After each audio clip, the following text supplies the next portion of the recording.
Pimpinan Front Pembela Islam atau FPI Habib Rizik Syihab memimpin acara reuni akbar persaudaraan atau PA 212 di Monumen Nasional atau Monas, Gambir, Jakarta Pusat pada Senin 2 Desember 2024. Wakil Ketua 1 Reuni Akbar 212 tahun 2024, Buya Husin membenarkan hal tersebut. Habib Rizik tampak memakai pakaian serba putih seperti anggota FPI lainnya.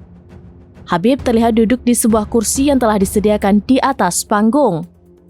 Terlihat ia juga menggunakan syal bertulis Save Palestine. Selain itu, acara ini dihadiri sebanyak 15.000 orang dan diwarnai dengan teriakan takbir.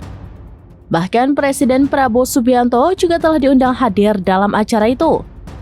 Namun demikian belum tampak sosok Presiden pada acara tersebut. Buya Husin mengatakan pihaknya menghimbau kepada seluruh peserta reuni akbar ini untuk tetap tertib dan mengikuti peraturan yang ada.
Download Tribun X sekarang, menghadirkan lokal menjadi Indonesia.